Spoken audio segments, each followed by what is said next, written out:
Hello viewers, welcome to movie max. நம்ம இந்த எபிசோட்ல 2024ல ஒரு சுவிட்சர்லாந்து பீரியட் ஃபேமிலி டிராமா படமா வந்திருக்கிற ட்ரெயினாஸ், இதோட இங்கிலீஷ் நேம் குயின்ஸ். இந்த படத்தோட ரிவ்யூ தான் பார்க்க போறோம். படம் ஸ்பானிஷ் லாங்குவேஜ்ல இருக்கு. நீங்க இங்கிலீஷ் சப்டைட்டில்ஸ் யூஸ் பண்ணி பாத்துக்க. இந்த படம் சர்வதேச அளவுல 9 அவார்டுகளுக்கு நாமினேட் ஆகி அதுல 4 அவார்ட்ஸ் வின் பண்ணிருக்கு. இந்த படம் ஒரு பேஸ்ட் ஆன் ட்ரூ ஸ்டோரி. இந்த படத்தோட டைரக்டர் கிளவுடியா ரெனிக், அவங்க ஒரு விமன் டைரக்டர். தன்னோட ஸ்டோரியை இன்ஸ்பயர் பண்ணி தான் இந்த படத்தையே எடுத்திருக்காங்க. 1990 காலகட்டங்கள்ல பெருவுல வந்துட்டு அரசியல் சமநிலை இல்லாம எங்க பார்த்தாலும் போராட்டம், அப்புறம் புரட்சிக்காரர்கள், இந்த மாதிரி ஒரு கலவரம் வெடிக்கும் சூழ்நிலை இருந்துச்சு. அந்த கண்ட்ரில அப்ப பொருளாதார வீழ்ச்சியும் ரொம்ப பெரிய அளவுல இருந்துச்சு. அங்க உள்ள மக்கள்லாம் தங்களோட எக்கனாமிக் ஸ்டேட்டஸ் அதை உயர்த்திக்கிறதுக்காண்டி வேற வேற நாடுகளுக்கு புலம்பெயர்ந்து போக ஆரம்பிச்சாங்க. அப்படிதான் இந்த படத்தோட டைரக்டர் கிளவுடியா ரெனிக் அவங்களும் ஃபேமிலியோட பெருவுல இருந்து சுவிட்சர்லாந்துக்கு போய் செட்டில் ஆயிருக்காங்க. அந்த ஸ்டோரியில ஃபேமிலி எமோஷன்ஸ் அதை கலந்து சினிமாவை எடுத்திருக்காங்க. படத்தோட ஸ்டோரியை மைல்டு ஸ்பாயிலரோட பார்த்தலாம். அப்படின்றது அந்த படத்துல லீட் கேரக்டர். அவர் வந்து டாக்ஸி ஓட்டிட்டு போயிட்டு இருக்காரு. அப்போ தன்னோட பேசஞ்சர்ட்ட, சார் நான் வந்துட்டு ஒரு ஆக்டர் சார், நான் வந்து டிரைவர்லாம் இல்ல, சும்மா பார்ட் டைமா தான் டிரைவிங் வேலை பாக்குறேன் அப்படின்றாரு. பின்னாடி உள்ள பேசஞ்சர், அப்படியா எந்த படத்துல நீ நடிச்சிருக்க அப்படின்னு கேக்குறான். இவரு நிறைய படங்களை நடிச்சிருக்கேன் சார். சரிப்பா ஏதாவது பேர் சொல்லு அப்படின்னு சொல்றான். இவரு சில பேரை சொல்றாரு. ஆனா அவன் இதெல்லாம் எனக்கு தெரியாது அப்படின்றான். அடுத்து ரொம்ப வருஷங்களுக்கு அப்புறம் தன்னோட ஃபேமிலி, தன்னோட ஒய்ஃப் எலினா, தன்னோட 2 டாட்டர்ஸ் அரோரா, லூசியா, அவங்க எல்லாரையும் பார்க்க போயிட்டு இருக்காரு. அவங்க வீட்டுக்குள்ள போனதுமே இவருக்கு ஒரு பெரிய சர்ப்ரைஸ். அவரோட மகளோட பர்த்டே பார்ட்டி பெரிய லெவல்ல கிராண்டா நடந்துட்டு இருக்கு. எலினா இவரை பார்த்த உடனே அவங்களுக்கு சர்ப்ரைஸ் தாங்க முடியல. எங்க போன கார்லஸ், இவ்வளவு நாளா என்ன பண்ண அப்படின்னு கேக்குறாங்க. தன்னோட 2 மகள்களையும் கூப்பிட்டு உங்க அப்பா வந்திருக்காரு அப்படின்ட்டு கூப்பிட்டு காமிக்கிறாங்க. ஆனா அந்த பொண்ணுங்களுக்கு சர்ப்ரைஸாவே இல்ல. ஏன்னா இவர் ஃபேமிலியோட இருந்தாதானே அந்த பொண்ணுங்களுக்கு ஒரு பாண்டிங் இதெல்லாம் இருக்கும். அந்த பொண்ணுங்க இவர் ஒரு 3வது மனுஷன் மாதிரி தான் பாக்குதுங்க. தன்னோட மகள்களை பார்த்த உடனே இவர் பாசமா, என்னவா என்ன பண்றீங்க, நல்லா இருக்கீங்களா அப்படின்னு கேக்குறாரு. அந்த பொண்ணுங்களும் அப்படியா, நீங்க இவ்வளவு நாள் எங்க இருந்தீங்க, என்ன பண்ணீங்க அப்படின்னு கேக்குறாங்க. நான் ஃபாரஸ்ட்ல ஹண்டிங் பண்ணிட்டு இருந்தேன் அப்படின்னு ஃபன்னா சொல்றாரு. தன்னோட 2 மகள்களையுமே குயின் அப்படின்னு தான் கூப்பிடுறாரு. அந்த அளவு மகள் மேல மரியாதையும் பாசமும் வச்சிருக்காரு. இதுக்கப்புறம் எலினாட்டையும் அவரோட டாட்டர்ஸ் 2 பேர்ட்டையும், நான் நாளைக்கு காலைல வந்துட்டு உங்களை பீச்சுக்கு கூட்டிட்டு போறேன் அப்படின்னு சொல்லிட்டு கிளம்பிடுறாரு.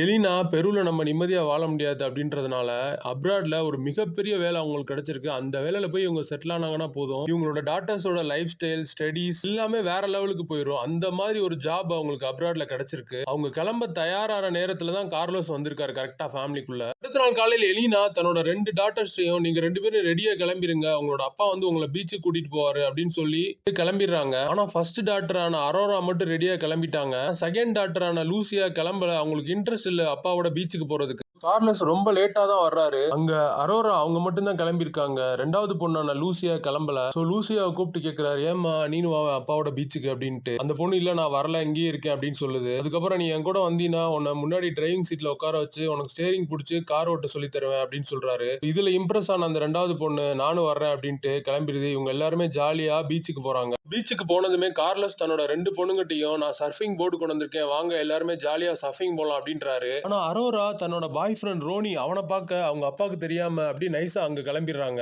கார்லஸ் தன்னோட ஃபர்ஸ்ட் டாட்டரான அரோரா பாய் ஃப்ரெண்ட் ரோனியை பார்க்க போனதை எப்படியோ கண்டுபிடிச்சிடறாரு. அப்புறம் அரோராட்ட சொல்றாரு, இந்த பாருமா நீளமா ஹேர் வச்சிருக்கணும், நம்பாத, அவங்க ப்ராடு பசங்க அப்படின்னு சொல்றாரு. ஆனா அவங்க அதுக்கு எந்த ரெஸ்பான்ஸுமே பண்ணல. அதுக்கப்புறம் இவங்க எல்லாம் ஜாலியா சாண்டியூன்ஸ்ல போயிட்டு ஃபன்னா டிரைவிங் பண்ணி ஜாலியா என்ஜாய் பண்ணிட்டு அன்னைக்கு நைட்டு திருப்பி இவங்க எல்லாம் வீட்டுக்கு போயிடுறாங்க. ஸோ எலினா கார்லஸை கூப்பிட்டு, பீச்சுக்கு இனிமே போவேனா, ஏன்னா வெளியில பிரச்சனை அதிகமாயிட்டே போகுது, அதனால வந்துட்டு இங்க பக்கத்துல வேணா எங்கேயாவது பொண்ணுங்களை கூட்டிட்டு போ, பீச்சுக்கெல்லாம் இனிமே கூட்டிட்டே போக கூடாது அப்படின்ட்டு வான் பண்ணிட்டு போயிடுறாங்க. இதுக்கு அடுத்து அரோரா அப்படின்ற அந்த ஃபர்ஸ்ட் பொண்ணு பிரெக்னென்ட் ஆயிருக்கு. அதுக்கு காரணம் ரோனி அப்படின்ற அந்த பாய் ஃப்ரெண்ட். ஸோ பீச்சுக்கு போனா அவன் அங்க இருப்பான், அவனை பார்த்து பேசலாம் அப்படின்னு ஐடியா பண்ணி இந்த ஃபர்ஸ்ட் பொண்ணு லூசியா 2வது பொண்ணுகிட்ட சொல்லி, அப்பாவை இங்க வர சொல்லி நம்ம எல்லாம் பீச்சுக்கு போலாம் அப்படின்னு சொல்லுது. அவங்க அப்பா வர்றாரு, எல்லாரும் பீச்சுக்கு கிளம்புறாங்க. ஆனா அவங்க அம்மா வந்துட்டு எலினா போவேணா அப்படின்னு சொல்றாங்க. ஆனா இவங்க 3 பேரும் அவங்க அம்மா எலினா அவங்களுக்கு தெரியாம பீச்சுக்கு போயிடுறாங்க. இதுக்கப்புறம் என்னென்ன மாதிரியான சம்பவங்கள் நடந்துச்சு, இந்த ஃபேமிலி அப்ராட் போய் செட்டில் ஆனாங்களா அப்படின்றதா இந்த படத்தோட மீதி கதையே. படத்தோட கதையை பொறுத்தளவு வெரி சிம்பிள் அண்ட் பிரெடிக்டபிள். இருந்தும் இது இன்ட்ரெஸ்டிங்கா இருக்கிறதுக்கு முக்கியமான காரணம் இந்த படத்தோட டைரக்டர் ஃபாதர் அண்ட் டாட்டர் அந்த ரிலேஷன்ஷிப்ல உள்ள ஃபேமிலி டைனமிக்ஸ் அப்சர்வ் பண்ணி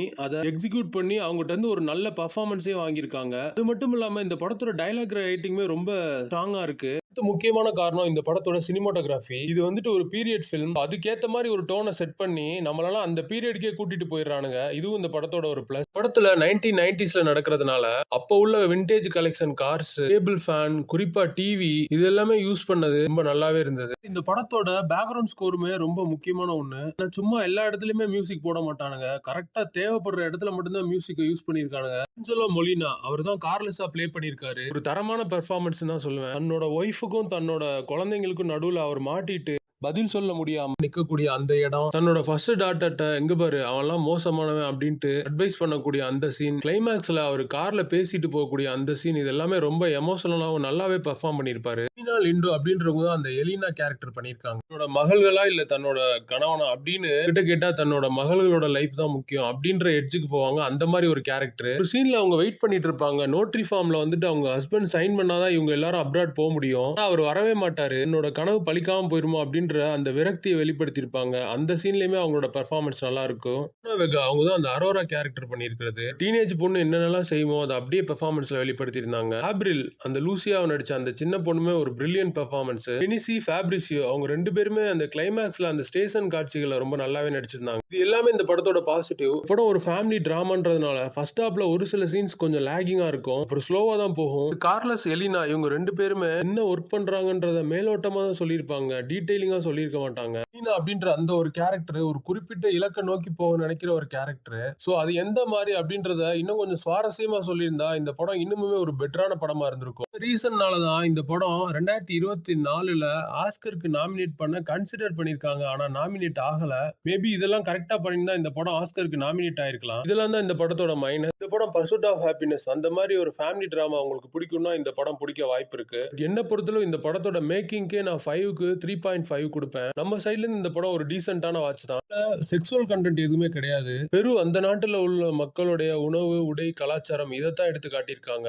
அது கொஞ்சம் கிளாமரா தெரிய வாய்ப்பு இருக்கு. படத்தோட ரைட்டர்ஸ் கிளவுடியா ரெனிக், டியாகோ வெகா. இந்த படத்தோட டைரக்டர் கிளவுடியா ரெனிக். இந்த படத்தோட IMDb ரேட்டிங் 6.8. நம்மளோட rating 3 out of 5. Thanks for வாட்சிங். Subscribe our channel.